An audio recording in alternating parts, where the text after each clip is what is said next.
Magandang araw mga kaibigan. Bigyan natin ng reaction, opinion itong post ang balita ngayon.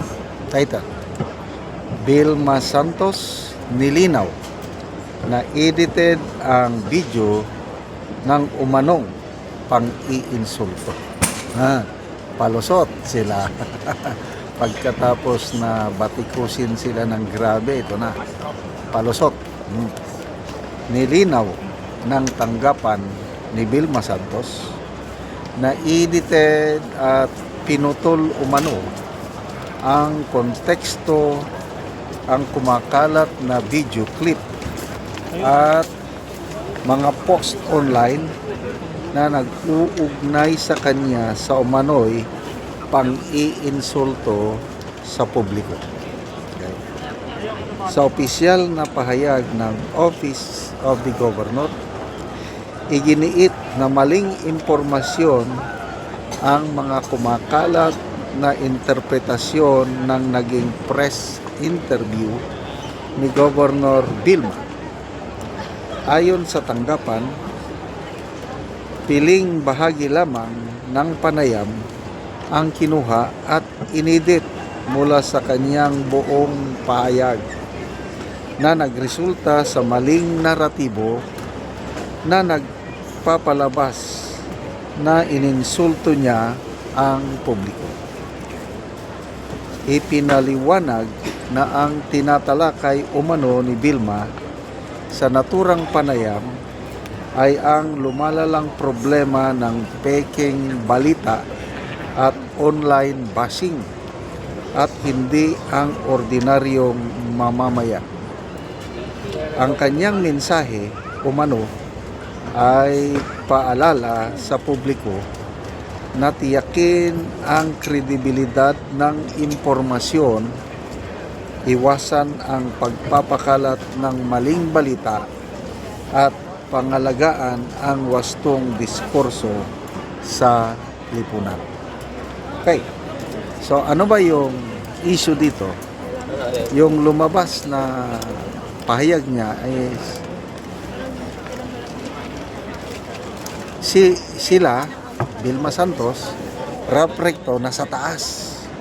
Ang mga nambabas ng babatikos nasa baba. Kaya daw sila tinitira dahil nasa taas sila at ang mga nasa baba ay walang magawa kundi parang mainggit ba? Talaga insulto ang dating. Yun ang lumalabas ngayon sa social media. Okay. Granting na inedit. Ibig sabihin, ano na yon? Sa tingin ko, fake news o ano, merong article yan sa pwedeng libel o defamation kasi nga inedit, binago. Kung totoo itong binago, mas maganda siguro na maglabas din sila ng ano, ipakita nila yung interview kasi hindi ko napanood yung buong interview. Mahina itong style nila na ganito lang, press release lang. Hindi ako basta maniwala. Hindi pwedeng ano lang. Mas maganda nga kung si Governor Vilma Santos mismo ang magsalita, maglinaw, yung mapakinggan natin. Hindi yung parang press release lang. Talo kayo dyan, press release. Basta sa ngayon, grabing buzzers, grabing negative ang dating sa taong bayan, kaya talagang ininsulto ang mga nasa laylayan yung ganong payag niya, kaya tinitira. Well, in the first place, ano ba nang ginawa ng dating Finance Secretary Rap Recto? Di ba napakaklaro sa batas na ang makolektang buwis galing sa sin tax law ay gagamitin lang sa PhilHealth, sa health concerns. Ipinakialaman niya eh. Ano ba naman? Para bang isip niya siguro, ang taong bayan, 8-8, bobo, na pabayaan na lang na gawin nila ang gusto nilang gawin sa pera ng taong bayan. Very nakakainis yung kanyang common sense lang daw ang ginawa niya. Anong common sense? Ano ba sabi niya? What he has done is economically correct but politically wrong. Palusot na naman. Wala nang politically wrong, wala nang economically correct. Supreme Court has spoken. 15-0, unanimous decision.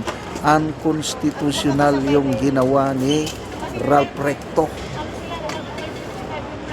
Kaya nga kinasuhan na siya ng plunder. Tapos ngayon, dedepensahan pa. Anong klaseng depensa ang gusto nyo? Tingnan na lang natin kung anong mangyari sa plunder case. Basta sa ordinaryong mamamayang Pilipino, inalisan nila ng karapatan sa isang ang daming naghihirap Punta kayo sa mga government hospital. Governor Vilma Santos, punta kayo. ES Recto, punta kayo sa mga government hospital.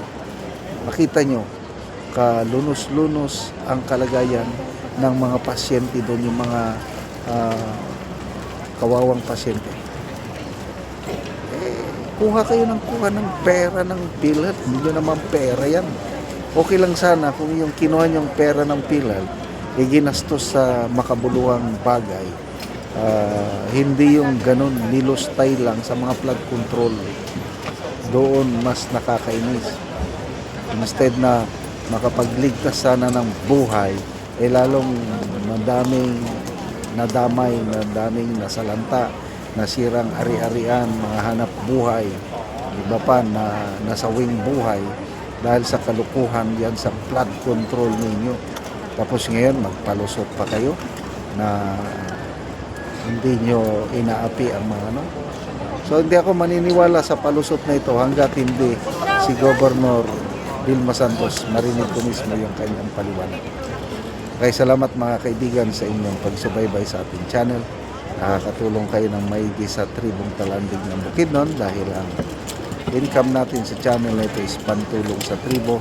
Namimigay tayo ng libreng yero at pako para makapagpatayo sila ng mas maayos na tirahan. Panoorin nyo ang video nito. So si ate, gibutang na lang na diha. So mo na among gihatag nga yero.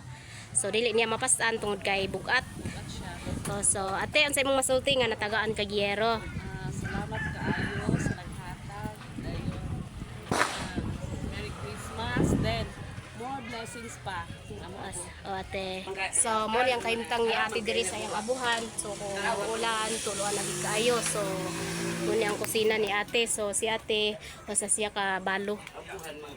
So kuan na gid kayo. Out na gid kayo ang kuan ni ate.